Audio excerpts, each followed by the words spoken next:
Move more, eat less. That's my plan these days.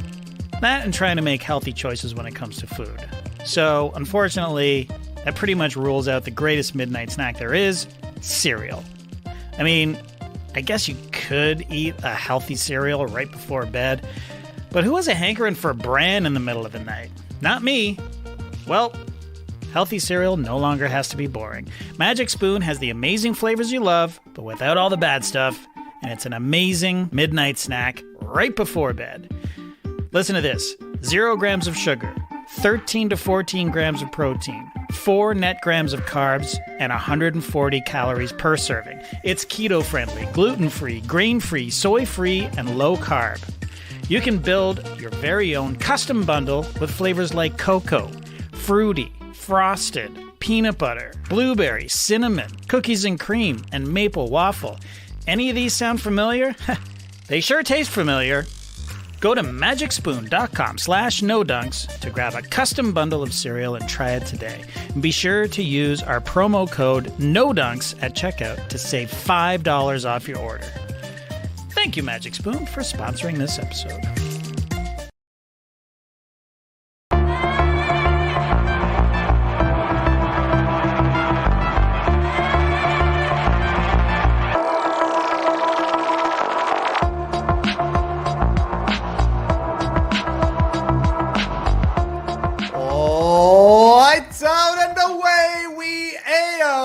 Welcome to an emergency episode of the No Breaks podcast, apparently a weekly Formula One podcast from the No Dunks Inc. Classic Factory, proudly a part of the Athletic Podcast Network. Whether you're listening on Apple, Spotify, the Athletic app, or some other podcast service, or if you're part of the Slipstream team watching live here on YouTube, thanks for coming along for the ride. I'm your host, Trey Kerby. We got our team principal, JD, keeping an eye on the tire pressures, and we're joined, of course, by our local F1 expert and a man whose cat won't get out of the Christmas tree, Graydon Gordian. Graydon, what's up? Hey there, F1 sickos. I am excited to be back. Oh, man, just more. There's so much to discuss. Look at this cat. Look at this goddamn cat. He's still in the tree. I mean, he's in the tree. Oh, he's probably there right now. That's his tree now, Graydon, but you're not the only cat man in the mix. I had a little cat happening over the weekend as well. Our neighborhood cat Muffin stopped by the paddock to watch this race with me on Sunday. No breaks, yes cats. That's what we say around here. Wearing the same outfit as Lewis Hamilton in that shot, you know? Yeah, that's exactly right. Yes. This is going to be a turbocharged episode of No Breaks here. Graydon, we got a little bit less than an hour to talk because we're busy dudes, and we've only got one race to recap. Sunday's insane Saudi Arabian Grand Prix, easily the craziest race of the season. Graydon, before we really get into it, what was your experience like watching this on Sunday? I would say that it was an emotional roller coaster. I definitely, even through the very beginning of the race with, the start wasn't terribly eventful. Verstappen gets stuck behind Hamilton and Bottas, is steadily losing ground to Hamilton, unable to get past Bottas. And I started to worry that, is this going to turn into the high-speed parade that the track's critics had said it might be? For a moment there, probably, 20 minutes into this race, it felt like it might be one of the more boring races of the season. Lo and behold, that was not the case. And I mean, it's just up and down and all over the place. These multiple red flags caused tons of wildness moving up and down the grid, and obviously lots of controversy around what happened between Hamilton and Verstappen out there. So one of the wilder ones, right up there with Sochi or some of our craziest races of the year. So. Yeah, it was a wild one and dramatic almost the entire weekend. The drama really started Saturday at qualifying for two reasons. You mentioned it, Graydon. The track looked crazy once you actually saw it in qualifying. Very long and skinny. You've heard of a hairpin turn. This kind of looks like just a bobby pin that you would maybe be wearing in your hair to keep your bun up. Very tight, very fast, lots of congestion. I was a little nervous when you started hearing reports that they were telling the different cars in qualifying to slow down around like the 21, 22, 23 complex just because they didn't want traffic jams. You had to know that that was going to be play a factor come Sunday. We were texting right after. We're getting some safety cars on Sunday, and you could also tell that it was going to be the case. We're going to have a crazy one because of reason number 2. On last week's podcast, we said qualifying is going to be crucial. Lewis Hamilton was the best in qualifying, but Max Verstappen was not far behind. And on his final flying lap, it looked like he was going to get pole position until the very last corner, spun out, crashed into the wall. So Hamilton starts P1, P2 for Bottas, and P3, I think, for Verstappen, because his previous times were pretty good. What did you think about this track overall, Graydon, this long straighty? I mean, it's definitely I borderline found myself thinking, should we be racing? Is this actually unsafe? Are we on the low end of the number of crashes and DNFs that we're going to see at this track over the years? It's definitely, the speed you're carrying through those turns in the early 20s, 21, 22, 23, is incredible. Definitely, in qualifying, given how on the edge guys are, I'm surprised we didn't see more incidents in qualifying. You definitely saw people get close. Verstappen put it in the wall, but earlier than that, Carlos Sainz, I think, clipped his back wing. Definitely people were right there on the edge the whole time. So that, and you saw similarly a lot of action and a really terrible crash in the Formula 2 feature race right before it. So it definitely, all of these things are suggesting, this was going to make for a very wild, race when it came to Sunday. I don't know how you would change this track. I think the issue is not just the speed, but just how narrow it is and how many instances you enter into a corner and the exit is meaningfully narrower than the entrance. All of these things make for fairly high risk. Yeah, man. So I don't, but the drivers actually seemed to like it. It's funny when you heard them talk about it, they were like, it's very technical, it's very fast. I think it's cool. I guess that's kind of the adrenaline junkies in them. They like the intensity of it. Yeah, I think it might have been Ocon who said, great to drive on. Maybe not the safest place to be driving. It could have also been Russell. Anyways, let's get into Sunday because that is where most of the drama happens.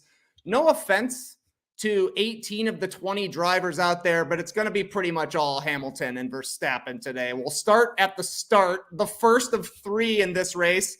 Nice start for Hamilton. He hangs on to P1. A great start for Bottas. We haven't seen much of that from him. Believe it or not, he hangs on to P2. Max Verstappen is in P3, and it was easy to think, like you were saying, Graydon, this could easily be a parade here. We've got a narrow track. It's fast. Mercedes is in front.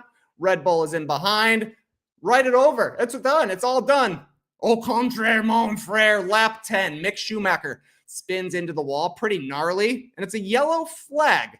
Mercedes pits both their drivers pretty quickly for hards that they think will be able to last until the end of the race. Meanwhile, Max Verstappen stays out in P1. Advantage Mercedes.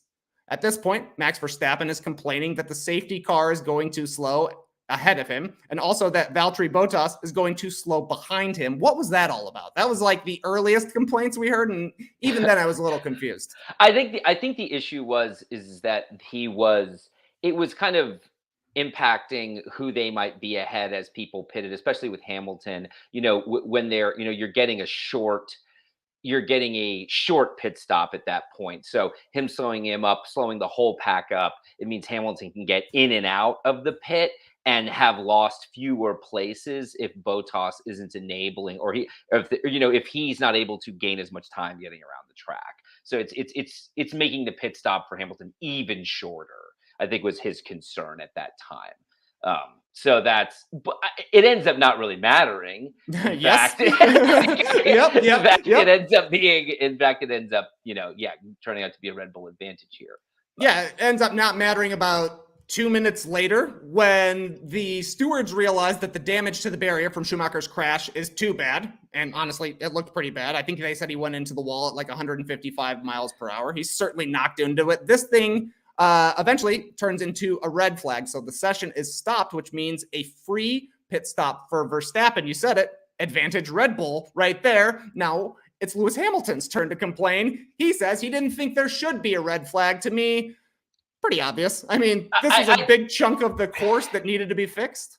That was a spot on, the reality is Hamilton's upset because they've, it's unfortunate for them at this point in time, but I think that they made the right call. Michael Masi made the right call, maybe one of the few right calls he made that day to stop the race here. There had been multiple. That's the exact same place where Charles Leclerc went into the wall during FP2 or FP3. It was, obviously Schumacher's hit it. We're seeing that, this is a place where incidents are likely to occur. So ensuring that safety measures were taken there was really critical for the driver's safety. I'm never going to criticize them for prioritizing that. It just sucked. And I think the bigger problem here, it sucked for Mercedes. I think the bigger problem here is it raises the question, should you be able to change your tires during a red flag? For me, I say no. I think a red flag should pause the race. There's to me, you shouldn't gain an advantage from an incident like this. And it can be a huge advantage if you recently pitted or you had been running long or whatever. It can just have a huge strategic impact on the race. And I don't see why. To me, it should be like a timeout, and you can then pit. Maybe if they do a formation lap and you want to pit on that or something, I mean, you can pit as soon again as you want, but I don't see I don't know. I've always taken issue with this. This is just an instance where the problems with it were especially notable. So, was it a mistake, you think, from Mercedes to bring in Hamilton and Bottas right away to change to the hard tires, not knowing if this was going to go to a red flag? And also, why didn't they just call it a red flag right away? That's the weird thing to me, is that there's that little bit of hesitation where there is a chance that you could have a race-changing call made by Mercedes. Because if we don't have a couple of more safety cars and red flags from then on out, it could have very easily been a parade with Verstappen in front. So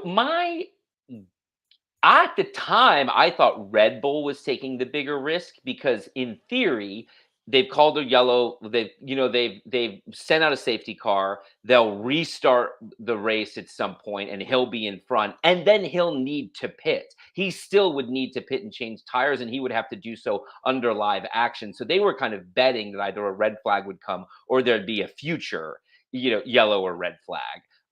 Both of which turned out to be good bets. At the time, I thought it seemed risky what they were doing, and it seemed like a no-brainer for Mercedes. Lots of people thought it was a no-brainer. Tons of cars came in at that time. I do think you could make the argument that it was obvious they were going to need to repair the wall, and Masi should have just red flagged it out the gate. At the same time, there's a bit of 2020 hindsight to that. They don't know the state of the wall. You just have an incident and you instantly red flag the race. A lot of people would probably just as quickly criticize him for being too cautious and killing the action. I think it's kind of a lose-lose for him right there. So it's hard to say. I definitely don't think you can blame Mercedes for doing that. I think sometimes you just get unlucky. Yep, fair enough. So eventually they get things cleaned up on the track, and we're ready for our second standing start of the day. But before that, a little more complaining. This time, Lewis is saying that Max did a practice start from the pit lane, which is not allowed. Max is complaining that Lewis was more than 10 car lengths behind him on the formation lap, which, as we found out, was not a true formation lap. My question to you: does Michael Masi have the worst job in Formula One? Just people road rage bitching at him for 2.5 hours straight. This was crazy, and mentioned, half the time, the things they're appealing to Michael Masi for, he can't do anything about. He is not the stewards. He is not. He can refer things to the stewards, but he can't. So sometimes the things there.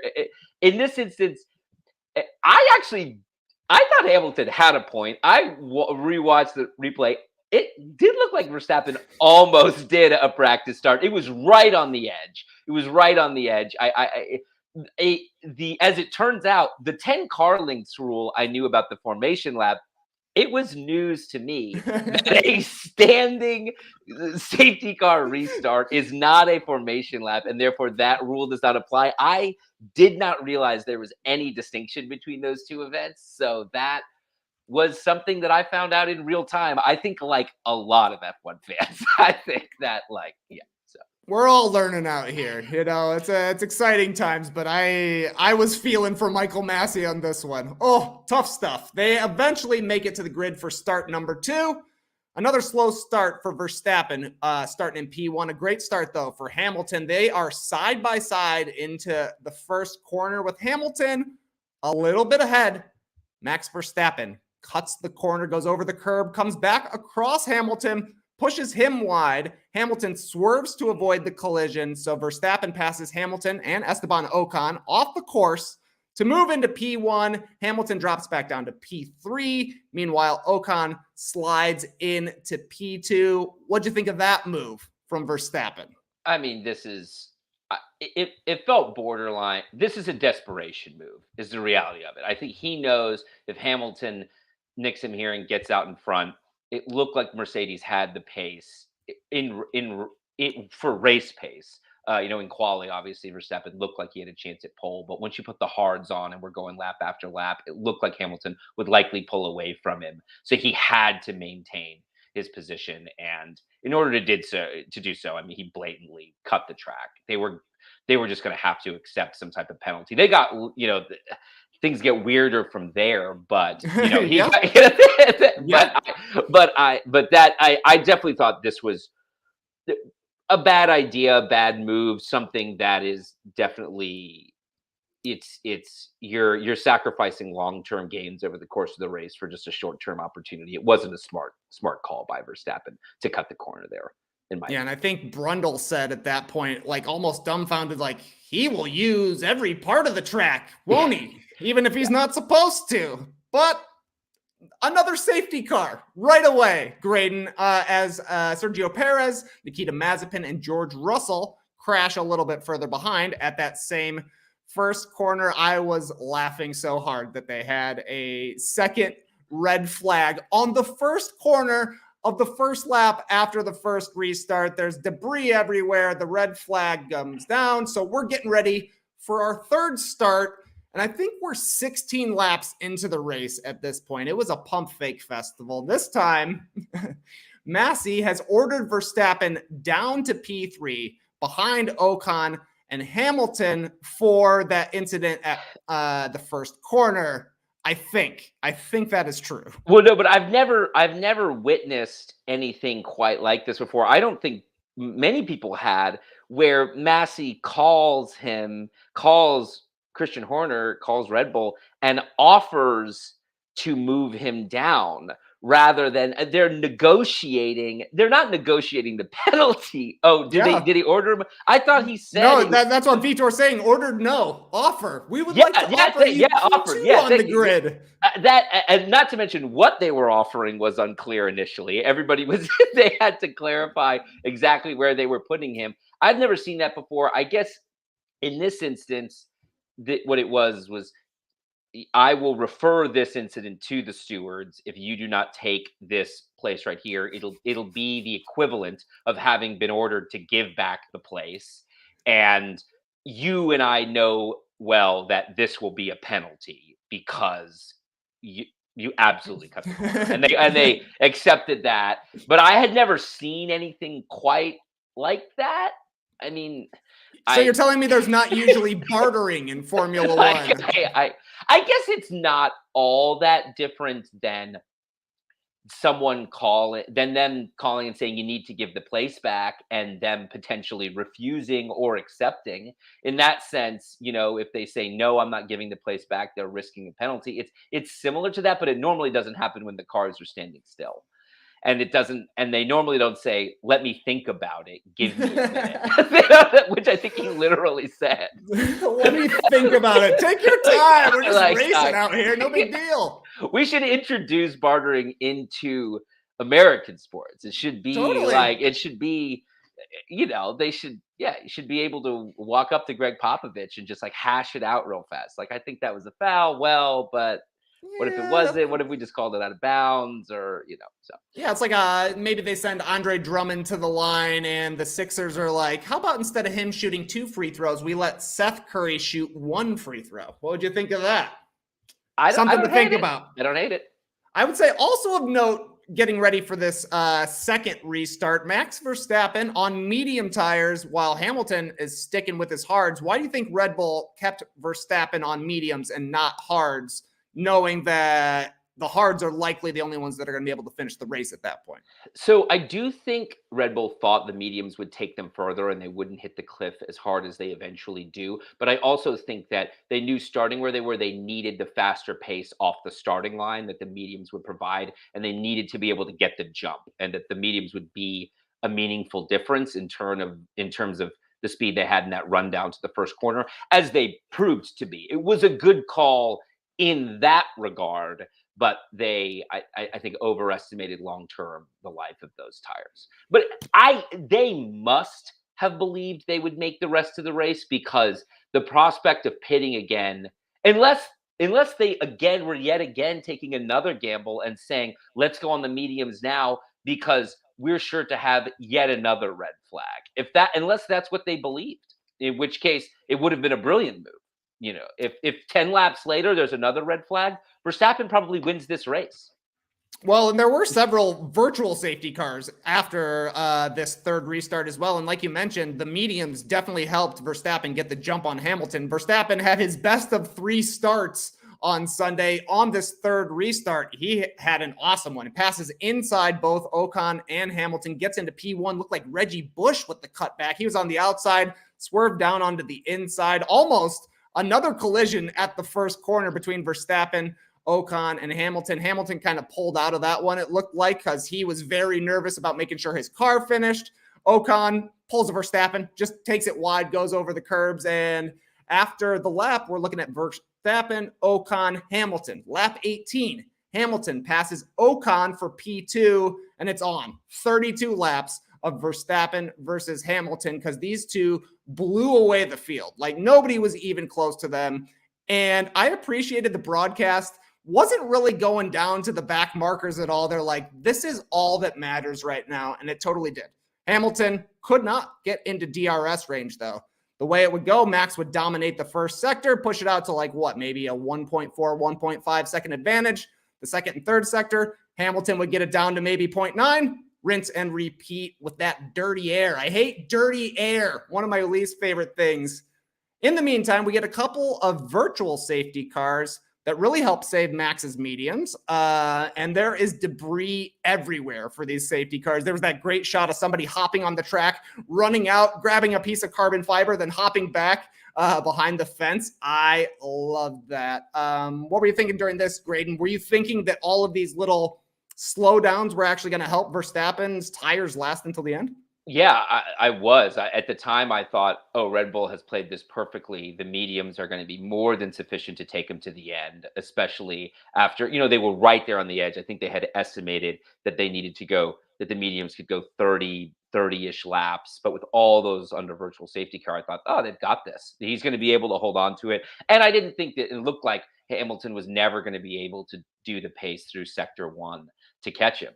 So I at the time, I thought Red Bull was looking really good, but things get more complicated from there.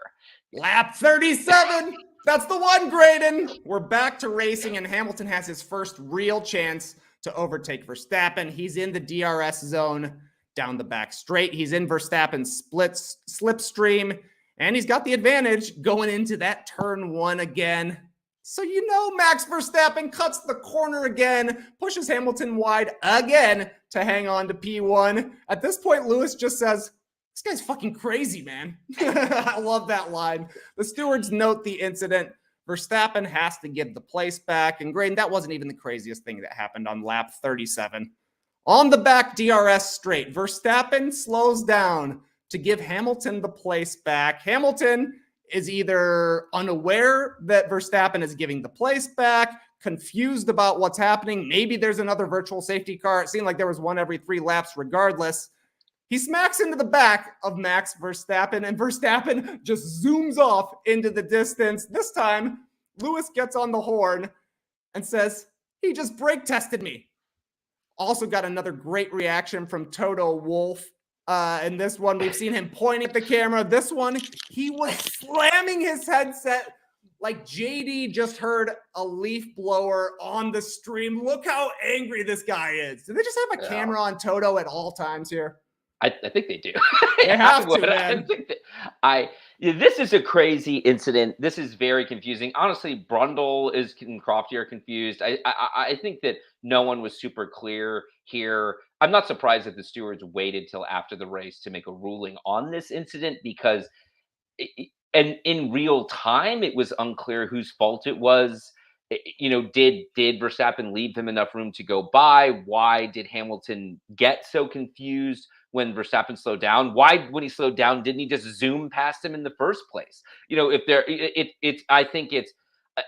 I never saw Hamilton truly explain it. He seemed to just kind of hawk it up to, Verstappen, pumping the brakes on him, right? So it's definitely a weird moment, but high drama for them to collide out on track. And at the time, I thought, well, even if they penalize Verstappen for this, maybe this is game over for Hamilton, at least in terms of competing for the race win, because I figured the damage to his front wing would cost him a lot of pace. Even if they both kept on, it seemed like he's going to lose pace or they're going to come in and change his wing, and that's the race.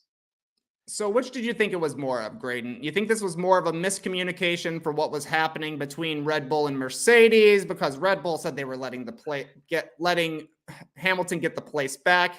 Mercedes, meanwhile, said we were in the process of telling him that Max was letting him get the place back. Was this a miscommunication, or is this straight up villainy from Max Verstappen? I think it's fundamentally a miscommunication. Labeling it villainy is hard to know what his intentions were. There's certainly a lot of risks to inviting contact, and especially to the back of his car. The front wing is replaceable, but if you jam a car up his gearbox in the back, that could be the end of Max Verstappen's day. There's certainly the risk reward proposition here is not great for Max. So I think in all likelihood, this is just an instance of Max reacting really quickly and wanting to the order, as well as wanting to do so at an advantageous moment so he could be sure to be under 1 second when they went through the next DRS detection zone, which was something he was looking to do very critically. So that but I will say the only thing that's hard to explain is Max kind of moves to the right, slows down, but then does kind of like jerk back to the middle a little bit, which seemed unnecessary and a bit inexplicable. It's a weird incident for sure. It's a weird incident. It doesn't totally make sense what happened to me.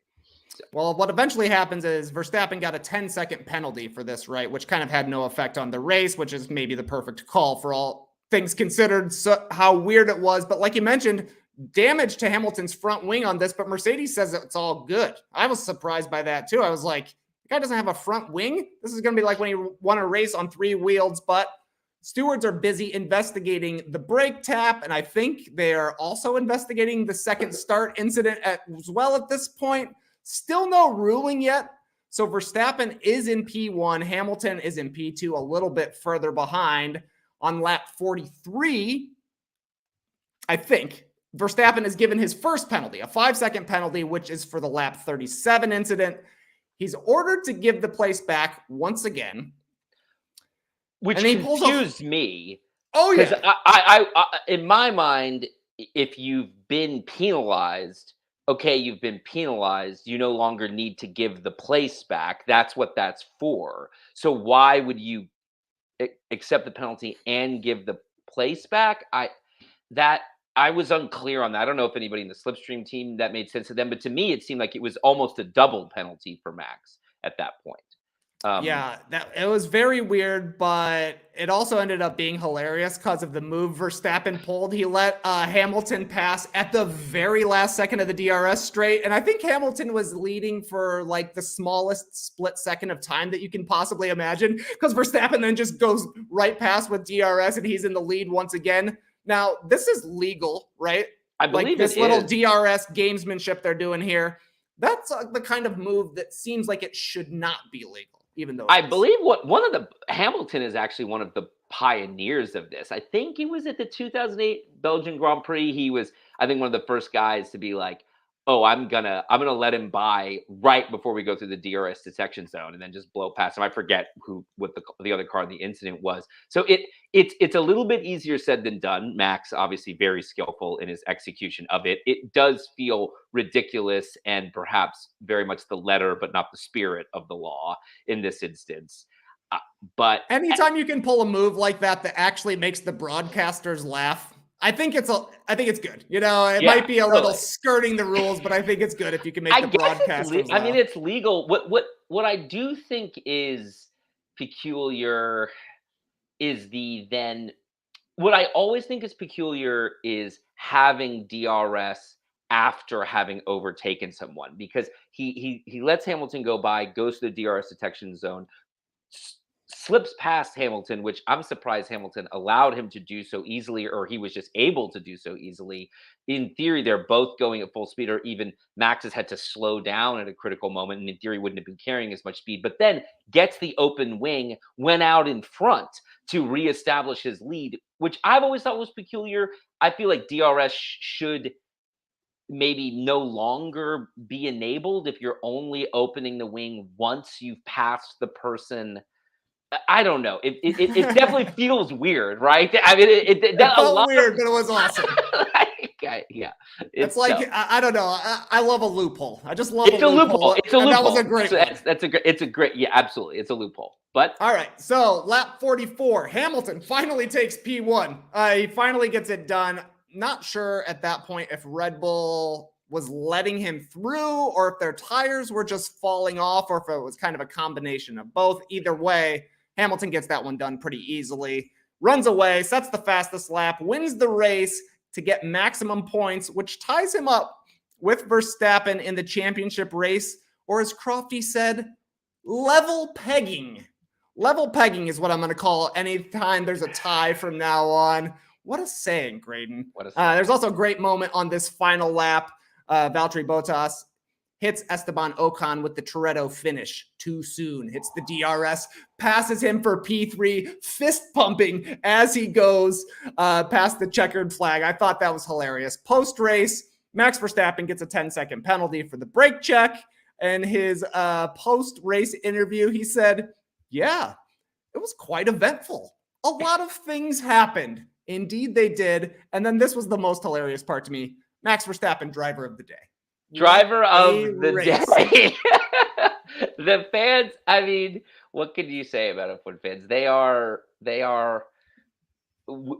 for a sport a weirdly partisan sport. You'd feel like, I get why like people are bloodthirsty about teams, you know, in their cities and things like that, but it's weird how loyal, but the Verstappen loyalists were out hitting their phones, making sure that he got some recognition for whatever it is that happened out there. I do think it was funny to watch how measured Max is in his response to things, you know, saying things, not just that a lot of stuff happened, but, oh, you know, we still got second. That's good point. He says, we got second. That's good points. You got to be happy with that result, whatever. After such an intense race in which he skirted the rules so many times, to be so cool about it, I guess he's just quintessentially Dutch in that way or something like that. But it was really something. What did you think about all the shade being thrown Verstappen's way? Brundle was even calling him out on the broadcast, which you don't hear very often. Lewis was very measured, talking about all of his experience, and now all he was trying to do was do it the right way and bring the car in. They were throwing massive shade at Verstappen, and honestly, like, the guy was going crazy out there on Sunday. I do think I the brake check incident is the wildest of them, right? And the most confusing and probably most controversial. But the ones that are also, I think, are, you know, inarguably just you probably shouldn't have done it, cutting the corner twice. It's just you can't be like, you can't say 1 week, just let them race. We want to win on the track, and then be like, but for us, the track is 30 meters shorter because I like to cut that corner. It's like I don't know. It just, I do think that he deserves a little bit of criticism for kind of how they drove out there. Although at the same time, I mean, they're fighting tooth and nail here. So it's hard to. I get that he's going to do everything in his power to win this title, and even if it gets a little messy. Yeah, driver of the day from the fans, but also Drake of the day on the internet. Saw this from Nigel Payne on Twitter, the Max Verstappen driving school. He doesn't like hitting the apexes. He just likes going straight through the corner, man. I didn't know that there was ever going to be a Drake meme in a Formula One podcast. This sport is getting huge, man. But that is everything that matters from the Saudi Arabian Grand Prix. After the break, we're going to check out the standings and take a quick look ahead to this weekend. Well, I've been a stance head since way back in the day. I used to rock those old NBA released theme socks they had years ago. Loved them then and I love them now. And unlike JD, I did actually get some new Stance goodies recently. A few pairs of socks, even a nice pair of boxer briefs. I love the variety of the ankle socks because I like wearing those, and then the thicker, warmer ones now that things are a bit cooler here in Atlanta. And I can see why JD has FOMO, because these undergarments, super soft and super sweet. I love the way fresh clothes feel as soon as you put them on. Now, founded in 2009, Stance Apparel represents a radical reinvention of socks, underwear, and active apparel. With a sharp focus on comfort, quality, and creativity, Stance brings an atypical aesthetic alongside some of pop culture's hottest collaborators for the ultimate in style and self-expression, because everything you wear should be a direct extension of who you are and how you feel. And I mentioned already that I had a ton of pairs of those old NBA theme socks. Well, some of the collaborations I got on right now are pretty fire emoji. Bob Marley, The Office. It's probably the US Office, though, not the Finchy version of The Office. I mean, listen, Stance, if you get any Finchy socks, I'll take them. Batman, the GOAT of superheroes. And then the Goonies. The Goonies even get a run in here. Shout out to Josh. Hey, you guys! Josh Brolin and Corey Feldman, the two. Well, I mean, Corey Feldman, definitely the star. Austin, what was that other guy's name who was Mikey? Yo, Mikey. Anyway, great movie. Sean Astin, that's right. Yeah, nice one. Yeah. So, really enjoying my Stance collection right now. Always happy to wear them. Comfortable, stylish. So, don't sleep on your sock game either. It's underrated in its importance. Whether you're a drip man or a swag man, whatever you want to call yourself, don't sleep on your socks. Stance believes that the perfect fit matters more than fitting in, that those who feel good do good. Go see for yourself. Register for an account at stance.com and get 15% off your first purchase. Use promo code NODUNKS at checkout to apply. Enjoy the colour and comfort of a life less ordinary with Stance. Grammarly, our old friend. It's been a while since I've hit y'all with a fresh Grammarly ad read, maybe since the now legendary Kirk Franklin GP. Are you with me? But guess what, Skeets? I've still been using Grammarly every single day since. That's legit, real life usage.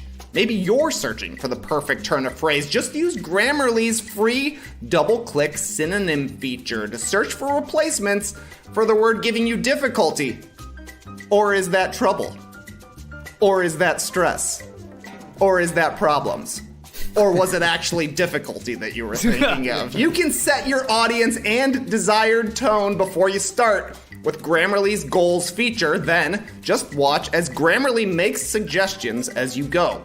When you're done, Grammarly's built-in tone detector tells you how your message comes across. Grammarly is a straight-up tone arranger, so take the stress out of getting the words right with Grammarly. Right now, you can get 20% off Grammarly Premium at Grammarly.com/NoDunks. That's 20% off at GRAMMARLY.com/NoDunks. Welcome back to No Breaks. We're going to take a look at the standings here. You see the driver standings all knotted up at top. For the second time ever, the first time since 1974, I think, we got a tie heading into the final race of the season. Max Verstappen is technically the leader since he has 9 wins to Hamilton's 8 wins, but it's 369.5 apiece up top. I mentioned the wins thing, Graydon, because as the stream team is mentioning here, if they both don't finish the Abu Dhabi Grand Prix, then Verstappen is the champion. As for the Constructors' Championship, this one looks like it's probably over. Mercedes has a 28-point lead over Red Bull after Sergio Perez didn't finish in Saudi Arabia. We talked a little bit about the Abu Dhabi Grand Prix last time. Here's a look at the course. Now, Graydon, you were telling me there are some new changes to this course. As I mentioned, it's a honeypot for overtaking moves that has been dominated by Mercedes in the past. What kind of changes have they made this year? So it's interesting you say that because it's in previous seasons, it had been criticized for its lack of ability for overtaking, that this wasn't an exciting race, but that is to allow for more overtaking is exactly what they have adjusted. So over here, what is turn 5, the north hairpin was originally, I believe, turn 7. They've removed a chicane that used to be at the entrance to it, making it a much faster turn. What here is turn 9, down in the bottom left-hand corner of this, was originally 3 different turns you kind of snaked through quite slowly. Now it's a long, banking, very high-speed turn. And then turns 12, 13, and 14, which are the hotel section. It's where they go under that like very beautiful piece of modern architecture. They have expanded the radiuses of all of them so as to make it a much faster, a smooth flowing section of the course. So that's all something that is, hopefully that's going to make for a much more exciting race. It's going to really change the nature of the race, and I think in ways that are likely to benefit Mercedes. You think they're likely to benefit Mercedes? That's interesting because if I'm not mistaken, Hamilton has 5 wins at the Abu Dhabi Grand Prix, though Verstappen won there last year. It's interesting in winning last year because it's such a different context, right? It's like Mercedes had already won the title. Hamilton had already locked up the championship. They didn't have nearly as much to race for. Meanwhile, Red Bull was pushing, I believe, for their first win of the season, I think at the time, right? Max hadn't. So I believe. So he was, they were really eager to get it. There was just a lot to play for on the Red Bull side. I just don't know. And again, it being a slower track that historically would benefit Red Bull, even though Mercedes, of course, has been dominant for a lot of years. So definitely something where I think that you probably think advantage Mercedes going into this, but there's a lot of tracks where, Verstappen has, something like Coda, I think a lot of people also thought would be the Mercedes advantage, but he won here in the US. They certainly can do it. I think anything could happen out there. Well, you mentioned anything could happen. What about some chicanery, Graydon? We got a tie, but it could come down to who has won the previous races. Do you think we'll see any outside of the bounds racing? I saw some people mentioning the 1997 season in reference to this. Right. They're referencing, I think, the collision between Schumacher and Villeneuve, right, which is a famous incident. But even before that, in I forget the exact year, but Ayrton Senna driving Alain Prost off the course, getting both of their cars, or at least Prost ending the race, ending his race, but then having, in a different incident, Senna gets DNF'd. He ends up losing the title to Prost, but basically the accusation of the time was that Senna said, just as long as we both don't finish, I'm good. So I'm going to take you with me into the wall, kind of, right? And that it's not unprecedented in the history of F1. So I would be wrong to say there's no chance that Max does this. There clearly is some chance. Guys have done it. So I think is it what I hope happens? No, of course not. I hope they both stay out there and race hard and race clean. Being elbows out and putting another guy in the wall are two totally different things. I'd love to see it finished out, out on the track, see them both cross the finish line. But certainly we'll all be thinking, what if that's what happens? It feels plausible. So.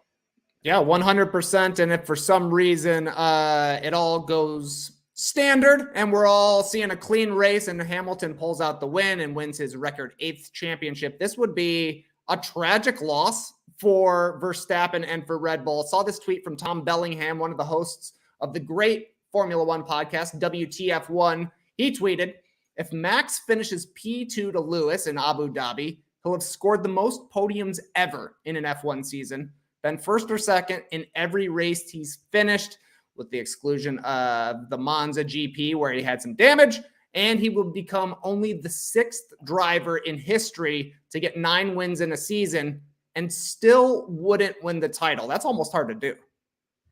Yeah, I mean, that's definitely a heartbreaker. They were dominant for so much of the year. It's only this last little stretch that Mercedes has looked like it has the faster car. There's a few early kind of confusing, almost self-inflicted wounds, certainly things like at the time that felt like they didn't really matter all that much, like his tire blowing up in Baku and being unable to finish the race when he had a huge win, suddenly now feel like they're the difference in him winning or not winning a title. Yeah, so there's a lot of little, and that's what they say. It's at the end of the day, these titles are built over the course of a season, and that's why every race counts. I can assure you, no matter what happens, both of them will show up next year with a renewed energy from day one, because they'll be reminded just how important it is to score points every single week, and the maximum amount of points. They'll be, there won't be any weekends off next year, I can assure you, for both of these teams. So that's next year. This season ends this weekend. Practice starts early Friday morning, early Graydon. Qualifying, though, is Saturday, 8 p.m. Eastern. Then Sunday is race day, 8 p.m. Eastern for all the marbles. We'll be back here live on YouTube right after that race. We're guessing around 11:30 a.m. Eastern. Can't wait. Cannot wait for that one. Graydon, JD, thanks for squeezing in our first ever emergency no breaks podcast. Make sure to follow Graydon at Mr. Gordian on Twitter. There's no telling what his cat will get into next. I'm sorry that tweet went viral, Graydon. I know you wish it would have been another one, but beggars can't be choosers. Viral tweeters can't be choosers, There's so many fire tweets out there that just languish with one like and one retweet, and yet everyone loves the cat. Everyone loves a cat. Everyone loves No Dunks. So make sure to follow No Breaks and No Dunks on all social media. That's at No Dunks Inc. Email us at nodunks@theathletic.com. Subscribe to The Athletic at theathletic.com/No Dunks. You got anything else, Graydon? That's it from me. I'll see you guys Sunday. I'm excited. That's right. No Dunks back tomorrow, 10 a.m. Eastern. Us gearheads, we'll see you here on Sunday. Clipper Bro. You heard it here first. Have a great time. Turn up. Love you guys. Awesome. Stay speedy out there, people. You could stay